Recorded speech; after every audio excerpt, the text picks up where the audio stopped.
El jueves pasado estuvimos dándole cierre al asunto que viene tratando en el capítulo 14 sobre la conciencia y sobre, bueno, la fe que cada uno tiene para ciertos aspectos de la vida que no son troncales, que no son principales, que son secundarios, ¿verdad? Y cómo el Señor nos enseña a respetarnos, no juzgarnos, pero también en la segunda parte del capítulo nos hacía mucho hincapié en que seamos cuidadosos de no ser de tropiezo a otros hermanos, ¿verdad? Todo esto es porque nos estamos moviendo bajo el paradigma del amor.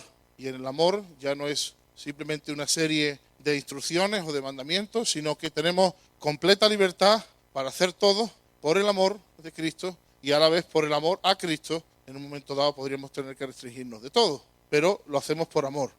Y en el capítulo 15 comienza haciendo una especie de resumen de lo que ha dicho y ahora va a ir transicionando a una parte diferente que comienza en el versículo 7, que es la misión, la predicación del Evangelio, pero estos 6 primeros versículos son de transición.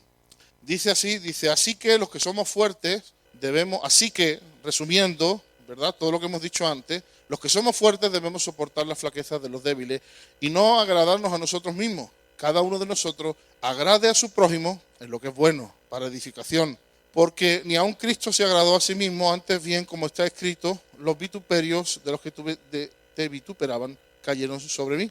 Porque las cosas que se escribieron antes, para nuestra enseñanza se escribieron, a fin de que por la paciencia y la consolación de las Escrituras tengamos esperanza. Pero el Dios de la paciencia y de la consolación os dé entre vosotros un mismo sentir según Cristo Jesús, para que unánimes a una voz glorifiquéis al Dios y Padre de nuestro Señor Jesucristo. O sea, comienza los primeros versículos diciendo, bueno, en conclusión, después de todo lo que hemos dicho, recordar que los que tenéis libertad para ciertas cosas en conciencia, debéis ser cuidadosos con los que no tienen esa libertad. Claro, solamente remarcar algo que es obvio y que se ha venido diciendo. Cuando habla de tener libertad, y todo el capítulo 14 ha estado hablando de tener libertad, ha estado hablando de asuntos que eran secundarios y que venían sobre todo en algunos casos heredados por la religión. Véase el tema de la dieta, de las comidas y de las fiestas. Lógicamente, y lo aclaro, pero lo sabéis, en ningún momento está hablando de que hay una libertad de conciencia para pecar. De hecho, Gálatas dice que somos libres mientras que no usemos nuestra libertad como causa de libertinaje, que son dos cosas diferentes, ¿verdad? Somos llamados a libertad, pero no para pecar, ¿verdad? Entonces está hablando de cosas que eran tradiciones donde había diferencias de opinión y no era un asunto de pecado. Entonces esto siempre debe quedar claro. Número uno. Número dos, siempre que sea una libertad que te apliques a ti mismo. Decía el apóstol, tienes fe, tenla para ti, no para imponérsela, lógicamente, a los demás, ni menospreciar a los demás que tienen otras sensibilidades. Número 3, nos decía en la segunda mitad del capítulo, en tanto en cuanto no estés haciendo daño a un hermano. Si eres causa de tropiezo, ya no estás caminando conforme al amor. Entonces, ten la libertad que quieras mientras no la uses como causa para pecar, no orilles el pecado con tu libertad, y si ves que en un momento dado tu libertad empieza a orillar el pecado y el libertinaje, es hora de dar para atrás. Y recuerda que es algo que se te aplica a ti, la tuya, a mí y la mía, y que si en un momento dado entra en conflicto con la conciencia de un hermano, debemos ser cuidadosos. Hay que tener en cuenta los contextos. Uno puede tener una libertad para él mismo en un entorno personal de su casa, pero a lo mejor no aplicar esa libertad cuando está con el resto de sus hermanos, porque sabe que a lo mejor ahí va a ser causa de tropiezo. Una cosa es cómo te conduces en tu casa, otra cosa es cómo te conduces en la iglesia, ¿lo sabes? Porque en la iglesia estás con tus hermanos y hay diferentes sensibilidades. Una cosa es cómo te conduces en tu congregación y otra cosa es cómo te conduces en una reunión multitudinaria de todas las congregaciones de Sevilla. ¿Cierto o no? Porque hay diferentes sensibilidades. Una cosa es cómo te conduces en una reunión multitudinaria de las congregaciones de Sevilla y cómo te conduces si vienen personas de otros países, ¿verdad? Si vienen asiáticos o si vienen norteamericanos. Hay diferentes sensibilidades. Entonces uno sabe que a lo mejor tiene cierta libertad en un contexto personal, que a lo mejor no la tiene tanto en un contexto, pues si estoy con mis hermanos, ¿verdad? ¿Por qué? Por amor. Recuerda que tienes toda la libertad del mundo y ninguna, depende, ¿verdad? Y hay un factor más, que lo ha dicho y lo hemos repetido, y es que tenemos toda la libertad del mundo para hacer cosas, pero eso no significa que tengamos que hacerlas. Porque hay un principio que también dice, todo me es lícito, pero no todo me conviene. El hecho de que tengas libertad no significa que tengas que hacerlo, significa que puedes hacerlo. Te pongo un ejemplo. En Levítico, comer marisco era no pecado, era una aberración. Tenías que aborrecerlo, porque era un tipo de pescado, de animal, que no se podía comer. Así que para ti será, aborrecerás. Creo que es así literalmente como dice. Por ejemplo, la gamba. ¿Tienes tú libertad ahora en el Señor para comer gamba? A mí me parece que aquí la mayoría, por lo menos por lo que yo he visto, ¿significa que puedes comer todos los días gambas? Sí, pero te puedes matar. Con el ácido úrico te puedes matar. O sea, ¿puedes comer gambas? Sí. ¿Debes de comer gambas? Depende. Entonces, ojo, ¿puedes? ¿Debes? Es un asunto personal, ¿verdad? Pero muy importante. Y a la otro hermano le dice lo mismo. Hermano, respeta al que tiene una libertad diferente a la tuya. Y si en un momento dado cruza la línea y peca, no lo juzgues. Dice la palabra, ve y redargúyelo con amor, ¿verdad? Entonces aquí está estableciendo el principio del final que dice que es que el punto para que esto se dé, nos lo dice en el versículo número 2. Cada uno agrade a su prójimo en lo que es bueno para la edificación. Ese es el principio que subyace detrás, ¿verdad? El versículo 1, si me lo ponen, cuando dice debemos soportar. Esa palabra ahí, debemos, es la misma de cuando hablaba de no tener deudas. O sea, es una deuda que es la misma, Ofelio se llama la palabra, que cuando decía no debáis nada a nadie, excepto el amaros. Y aquí vuelve a usar, que era, ¿recordáis cuando dice no debáis tributo, no debáis impuestos, no debáis nada a nadie, sino el amaros? Y ahora dice aquí, hay otro deber que sí debéis, soportaros, ¿vale? Cuando hablo de soportar, no tiene un sentido de, estoy harto de soportar. No. Soportar tiene un sentido de llevar con. O sea, cuando uno lleva un saco de cemento de 50 kilos y ya que está, que no puede más, y se le pone uno al lado y le dice, échame un poquito que yo te ayudo a llevarlo, ¿verdad? Es un sentido de ayudar a llevar la carga a otra persona, ¿verdad? Ahora, dice no agradarnos a nosotros mismos, y el versículo 2 dice agradar al otro. Claro, el mismo Pablo en Gálatas 1:10 dice, yo no busco el favor de los hombres, no busco agradar a los hombres. Está hablando de otra cosa. Está hablando de no busca comprar el favor de los hombres. Pero aquí no está hablando de eso. Aquí está hablando de agradar para edificar. No está hablando del agrado que es me callo la verdad para agradar al otro. No está hablando de ese tipo de agrado. No está hablando del agrado por no sufrir, no está hablando de un agrado por no confrontar. No, está hablando del agrado al otro para edificar. En lo bueno, lógicamente. Ahora, es curioso porque Gálatas nos dice que matamos a la carne para servirnos los unos a los otros y para amarnos. Dice, tenéis libertad, pero no para dar ocasión a la carne, sino para servir. O sea, que nos está enseñando que todo el proceso que nos ha enseñado antes para matar a la carne y mantenerla en raya es muy importante para que ahora podamos amarnos y agradarnos y edificarnos. ¿Por qué? Porque matamos a la carne para poder ser capaz de servirnos. Porque la carne nuestra se opone al servir, agradar y edificar a los demás. La carne nuestra lo que se levanta es para reivindicar nuestra postura, ¿verdad? Reivindicar nuestra posición. Ahora, cuando Pablo nos dice, no, es que lo que debéis es agradar a los demás en lo que sea bueno, nos está enseñando un principio. Hay que tratar con la carne para poder vivir agradando a los demás. Por eso nos cuesta a veces tanto agradar a los demás, porque no crucificamos nuestra carne. O sea, eso de vivir para los demás, vivir para agradar a los demás. No, será para agradar a Dios. Bueno, ahí Pablo dice para agradar a tu prójimo. Porque agradar a Dios todo lo agradamos, ¿verdad, hermano? Entre comillas. Yo esto lo hago, pero ¿y para agradar a tu hermano? ¿Y para edificar a tu hermano? Claro, para yo agradar a mi hermano y edificarlo, muchas veces eso implica una palabrita que es súper fea, que se llama abnegación. Requiere de mí que tenga abnegación para poder yo amar, bendecir y agradar a mi hermano para la edificación. Por lo tanto, la carne se opone a la edificación del cuerpo. Ahora, en el versículo 3, el apóstol Pablo nos va a poner una razón que es, digamos, irrefutable. Versículo 3, porque ni aun Cristo se agradó a sí mismo. Ahí está nuestro ejemplo.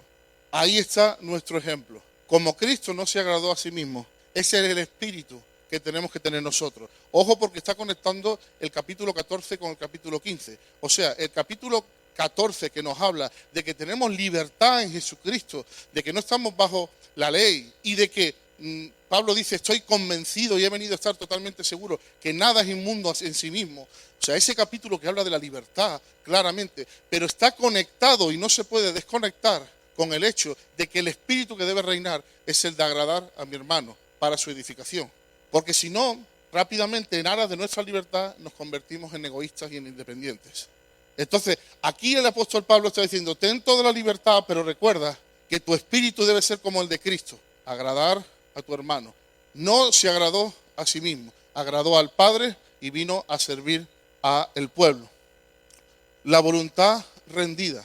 Y ahí cuando dice, como está escrito, los vituperios de los que te vituperaban cayeron sobre mí.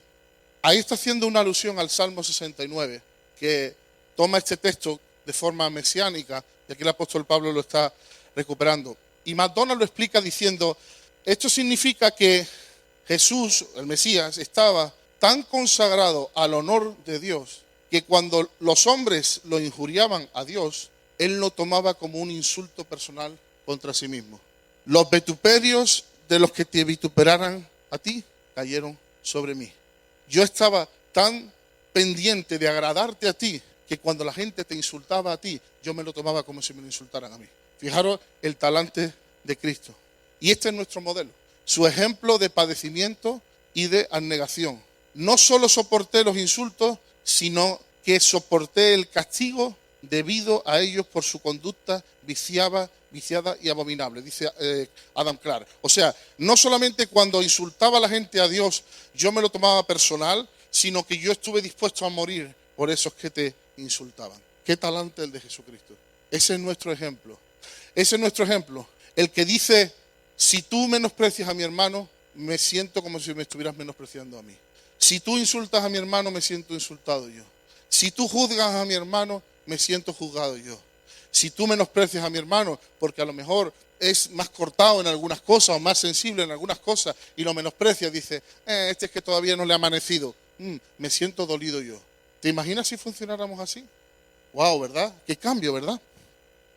Ahora, sigue diciendo en el versículo 4, porque las cosas, claro, como ha dicho antes, como está escrito, y a Pablo le encanta la subrogación de tema, como ha dicho, está escrito, ha salido el escrito y ahora va a empezar a hablar de las cosas que están escritas.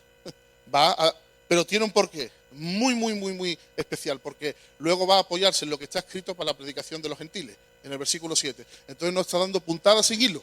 Y dice, porque las cosas que se escribieron antes para nuestra enseñanza se escribieron, a fin de que por la paciencia y la consolación de las Escrituras tengamos esperanza. Cuando dice las cosas que escribieron antes, ¿a qué se refiere?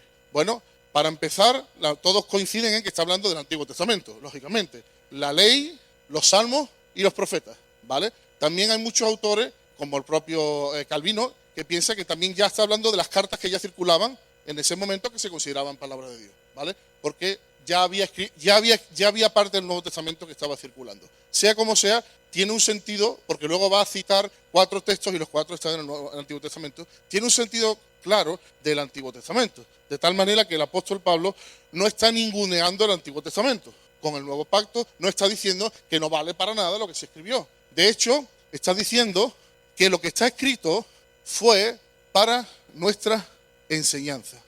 A través de los ejemplos y de la paciencia que tuvieron los santos, los seguidores de Dios, que están en las Escrituras, y el consuelo que recibieron de parte de Dios, en medio incluso de los sufrimientos, y el apego que tenían a la verdad y a la justicia, nosotros nos llenamos de esperanza en ver de cómo Dios los sustentó, de cómo Dios los bendijo, y cómo incluso en medio de los sufrimientos tuvieron grandes avances en la fe, y en consecuencia nuestra esperanza se edifica.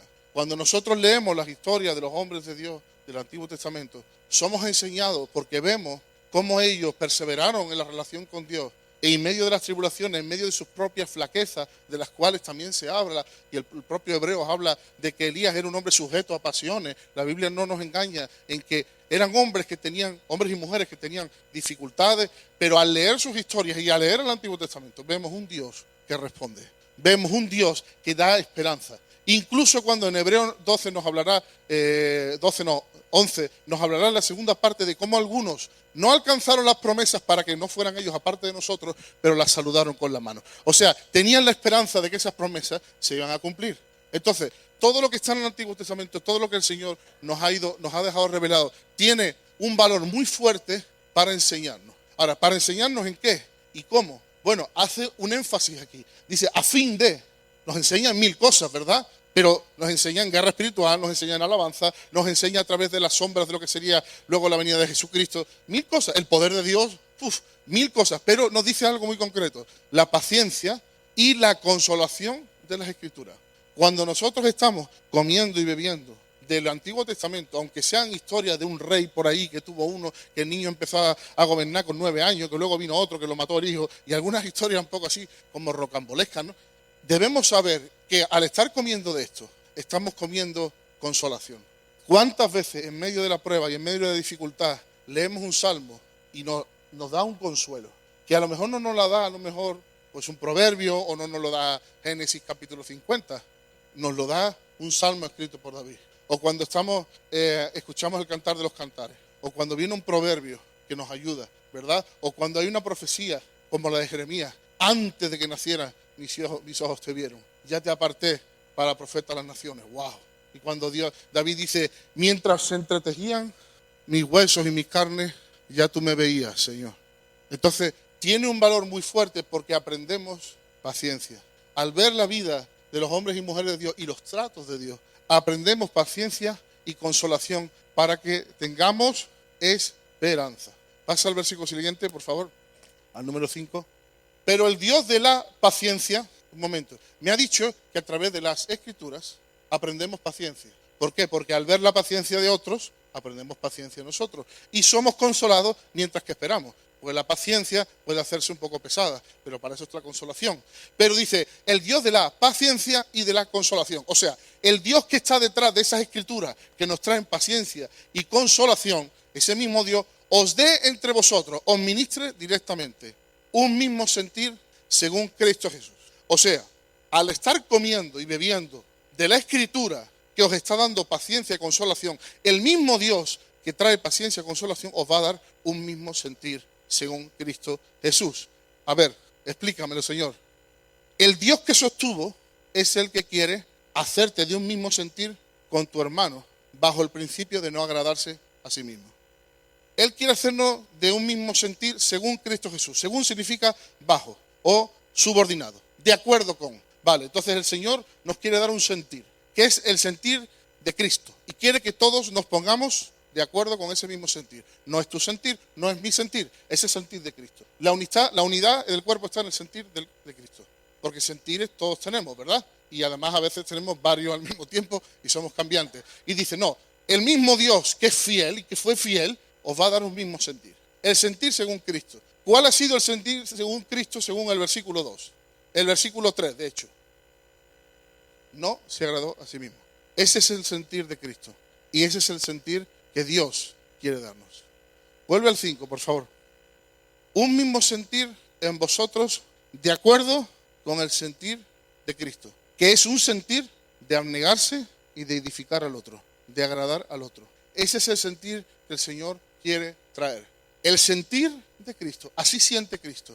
Ahora es curioso porque no dice una palabra que pudiera parecer un poco más, como más alta en el sentido doctrinal, ¿no? Este es el estatuto de Cristo. Este es el decreto de Cristo. Esto es, no nos dice el sentir, lo cual es muy emocional. Es que así siente Cristo. No es que así actúa Cristo, que actúa. Así siente. Y Dios quiere que sintamos así, no que actuemos así, sino que aprendamos a sentir así. El sentimiento es algo emocional que no es racional. Y es algo que brota de nosotros según lo que hay en el corazón. ¿Cierto o no? Cuando sale el sentimiento es cuando muchas veces no nos da tiempo a razonar y a maquillar, como decimos, las cosas. ¿Por qué? Porque el sentimiento conecta directamente la parte anímica con la boca, ¿verdad? En este caso, con los gestos. Y así, dice, no, yo quiero dar esta forma, no de actuar, de sentir. El sentir de Cristo. ¿Cuál es el sentir de Cristo? El sentir de no agradarse a sí mismo. El sentir de agradar a Dios y agradar a los demás. El sentir de edificar, como Cristo hace, edificar su iglesia. El sentir de decir, los vituperios de los que te vituperan cayeron sobre mí. Ese es el sentir. Los vituperios de los que te vituperan cayeron sobre mí. Los vituperios de los que te vituperan cayeron sobre mí. Los vituperios de los que lo vituperan cayeron sobre mí, y sobre ti, y sobre ti, y sobre ti, y sobre ti, y sobre ti, y sobre ti. Los vituperios de los que vituperan a cualquier niño pequeño cayeron sobre mí. El Espíritu de Cristo en medio nuestro. Así dice, y el Dios de la paciencia y la consolación, el Dios que a través de las Escrituras os da paciencia y consolación, os dé entre vosotros un mismo sentir, según Cristo Jesús, según el sentir de Cristo. Versículo 6. ¿Para qué? Para que unánime. Claro, ahora sí. Es que ahora sí, claro. Si todos tenemos el sentir de Cristo, sí podemos estar unánimes. Claro. Lo que pasa es que nosotros muchas veces nos gusta el 6 sin el 5 y el 5 sin el 3. Queremos estar unánime cada uno con nuestro sentir, que además se parece muy poco al sentir de Cristo. Sí, espera que sí. Espera que sí. Pon 7 en una habitación, cada uno con su plan, y espera que se pongan de acuerdo, claro. Pon 8 egoístas en una habitación y espera que se pongan de acuerdo. Pon un matrimonio, cada uno buscando lo suyo, y espera que se pongan de acuerdo, claro. ¿Para qué unánimes bajo el sentir de Cristo? En acuerdo con el sentir de Cristo, siguiendo el ejemplo de Cristo, a una voz glorifiquemos al Dios y Padre de nuestro Señor Jesucristo. Ojo aquí, a una voz glorifiquemos. Cuando hablamos de glorificar a Dios y además de hacerlo con nuestra boca, se nos viene algo muy rápido a la cabeza. No sé si a ti, hermano, quizá, pero a mí se me viene algo muy rápido. ¿Qué es qué? ¿Se te ocurre algo que hacemos juntos con nuestras bocas para glorificar a Dios? Alabanza. Porque la alabanza tiene la capacidad de aunar nuestras palabras. ¿Y usted por qué cantáis canciones prefijadas? Cada uno lo suyo, digo, porque entonces no es una alabanza, es un algarabío. Que está bien, y el Señor nos escucha a cada uno. Pero si queremos cantar a una voz, tenemos que cantar en una canción, ¿verdad? Entonces la alabanza y las canciones, los himnos, los cánticos espirituales, nos ayudan a cantar a una voz, porque cantamos todos lo mismo. Dice, ¿qué más dará? Pues la Biblia le da importancia a que la glorificación a Dios salga por la boca. Porque no nos dice glorificar a Dios en vuestro espíritu, que también lo dirá en otra parte. Pero aquí está hablando de a una voz, y ahí tiene un sentido de boca. No está hablando ni siquiera de una voz espiritual, está hablando de una boca. A una voz, unánime, juntos. Pero a mí no me importa, todo el mundo canta esto y yo estoy cantando otra cosa. Tú mismo, hermano, tú te lo pierdes de estar en una unidad, en el cántico a tu Señor, en una boca con tus hermanos. Claro, vamos para atrás. Queremos glorificar a Dios juntos y unánimes. O sea, unánime, parte almática y espiritual, a una voz, parte física. Pero para que todo eso se dé, tiene que haber lo anterior, que haya el mismo sentir de Cristo. Que haya el mismo sentir garantiza unidad. Que haya unidad garantiza que alabaremos al Señor a una voz. Que alabemos al Señor a una voz no garantiza que haya unidad. Y que digamos que haya unidad no garantiza que haya un mismo sentir. Por eso, a veces, estamos buscando más el resultado externo que la causa raíz.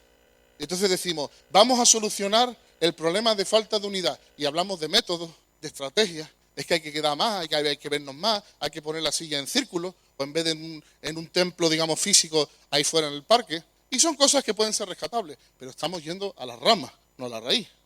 No, es que no somos capaces de cantar en unidad, eso es por los tonos, eso es porque no lo hace bien el que está dirigiendo, ha elegido una canción fea, es que no está en el tono correcto, no suena bien el sonido, estás yendo a las ramas. No hay unidad, ni una sola voz, porque no está el mismo espíritu de Cristo, el espíritu de agradar al prójimo. Cuando se soluciona el problema del espíritu de Cristo y hay en nosotros un deseo de que mi hermano sea edificado, que mi hermana sea edificada, tengo toda la libertad del mundo, pero voy de puntillas para que mi hermano no sea escandalizado. No, si mi hermano es atacado, yo me siento vituperado. Y hay un espíritu de abnegación, se empieza a dar una unidad. Y cuando se da esa unidad y esa unanimidad, cuando nos reunimos para glorificar a Dios, sale una sola voz. Además, aquí tenía mucho valor, porque está hablando de que glorifican a Dios a una sola voz el pueblo judío y el pueblo gentil, lo cual tenía mucho valor. Porque además, el pueblo gentil no tenía derecho a cantarle a Dios. Solamente tenía derecho a glorificar a Dios con la voz el pueblo judío. Y aquí le está diciendo, no solamente tiene derecho, y lo tendrá, y lo dirá a partir del versículo 7, sino que debéis hacerlo juntos. ¡Wow! Una glorificación a Dios con una misma boca. Ahora, te hago un paréntesis de un minuto. Esto de la boca tiene una importancia. Si tú haces una traza de la boca en el libro de Romanos, encontrarás que de la boca se habla en 4 ocasiones, que no la vamos a leer por el tiempo. Primero se dice en el capítulo 3, versículo 14, que la boca estaba llena de maldición y amargura. Era la boca del ser humano en su condición natural. Boca llena de maldición y amargura. En el 3:19 dice que la boca quedó callada delante del juez. La boca hizo cuando vino el juez y empezó a poner todo sobre la mesa, el pecado, la rebelión, llamó a los testigos, llamó a la historia, llamó al médico y empezamos a ver, dice que toda boca se quedó cerrada, todo el mundo bajo el juicio de Dios. Primero una boca de maldición, luego una boca calladita. En el tercero dice, en el 10:9, que luego la boca confiesa a Cristo como Señor y es salvo. Porque con la boca se confiesa para salvación. Esa misma boca que era de pecado, que luego se quedó muda delante de la presencia del juez, ahora confiesa a Cristo y es salva. Y la cuarta ocasión que se menciona la boca es en la que nosotros estamos, en la que ahora esa boca es para glorificar a Dios. Fijaros la progresión que ha tenido nuestra boquita a través del libro de Romanos. Primero una boca de maldición, luego una boca de total imposibilidad delante del juez, luego una boca que clama a Dios y clama a Cristo y confiesa a Cristo, y ahora una boca que en unidad con sus hermanos glorifica a Dios. Y a eso hemos sido llamados, a que nuestra boca vaya pasando por ese proceso y ya nuestra boca no sea una boca de maldición, ni una boca de amargura, sino sea una boca de alabanza. Judíos y gentiles, todos juntos, adorando ¿a quién? Al Dios y Padre de nuestro Señor Jesucristo. Newell lo dice así: el deseo del apóstol está expresado en el versículo 5, que el Dios de la paciencia y de la consolación os conceda que tengáis un mismo sentir en vosotros según Cristo Jesús. Y no se refiere a opiniones o a puntos de vista o doctrinas, sino a una disposición del Espíritu. Porque no habla aquí del Dios de la sabiduría o del Dios del conocimiento, sino del Dios de la paciencia y de la consolación. La obra de Dios por medio de esta bendita gracia que es para con los santos y los va a capacitar para que tengan un mismo sentir, para que puedan en unidad alabar a Dios. Cuando se da este sentir, que Dios lo promueve y lo está promoviendo, el sentir de Cristo en su cuerpo, vemos que esto trae unidad y trae un cambio. Siguiente versículo. Por tanto, otra vez, otro resumen, y este es el versículo de transición. Recibíos los unos a los otros, como también Cristo nos recibió, para la gloria de Dios. Fijaros cómo resume aquí. Fijaros cómo resume aquí. Por tanto, no es cuestión de discutir, no es cuestión de juicio, de desprecio, no. Es cuestión de recibirse, amarse, agradarse. Y por el mismo principio que decía el versículo 3, porque así nos ha dado ejemplo Cristo. Porque así lo ha hecho Cristo. Y como Cristo no se agradó a sí mismo, vosotros nos agradáis a vosotros mismos. Y como Cristo os recibió, vosotros os recibís. Y todo esto redunda ¿en qué? En la gloria de Dios. Todo esto redunda en la gloria de Dios. Un pueblo que viene a estar bajo ese espíritu de Cristo. Que venimos a ser seguidores del ejemplo de Cristo. Los unos con los otros. Eso es un espíritu que empieza a moverse en uno, en otro, en otro, en otro. Dios va poniendo el espíritu de aceptación y el espíritu de edificación. Agradar para edificación. Y eso empieza a traer unidad. Y eso todo redunda en glorificar a Dios. ¿Queremos glorificar a Dios? Tenemos este desafío. El desafío de que si mi hermano es vituperado, yo soy vituperado. El desafío de que la Escritura es para darme paciencia y consolación, pero para que yo reciba el Espíritu de Cristo. Para que con esa misma consolación yo edifique. Con esa consolación yo consuele. Con esa paciencia yo sea paciente. Con esa aceptación yo acepte. Con ese amor yo ame. Con ese servicio yo sirva. Para eso somos edificados por la palabra. Para transmitirlo a nuestros hermanos. Y así vamos a glorificar al Padre. Esto va a redundar en una alabanza increíble a Dios. Y los próximos versículos, que veremos si Dios quiere el próximo día, veremos cómo el Señor nos va a enseñar cómo todo esto redunda en la alabanza al Padre. Y además nos va a enseñar por qué está autorizado y cómo hay que alabar al Padre. Cómo hay que alabar al Padre. Y si quieres un solo dato para que lo pienses esta semana cuando leas estos versículos que vienen y te prepares. Porque el Señor sigue aplicando el mismo principio. El apóstol Pablo, todo lo que nos ha enseñado en estos versículos es por el ejemplo de Cristo. Versículo 3, versículo 7. Y ahora el apóstol Pablo nos va a enseñar cómo se alaba al Padre por el ejemplo de Cristo. Y el truco de estos versículos que vienen es que algunos de ellos son mesiánicos. Y cuando habla en primera persona está hablando el Mesías. Y eso cambia todo. Porque Él es el que nos va a enseñar cómo se alaba al Padre. No David, el Mesías, Jesús. Y todo esto está fundamentado en lo que acabamos de decir. Así que el Señor nos ayuda a tener este espíritu, ¿verdad? Él nos lo quiere dar. La oración de Pablo es que Dios, el Dios de toda paciencia y consolación, os dé. Es una oración del apóstol Pablo, es una petición. Y esto es lo que nosotros queremos y es lo que rogamos, que el Señor nos dé el mismo sentir en Cristo Jesús.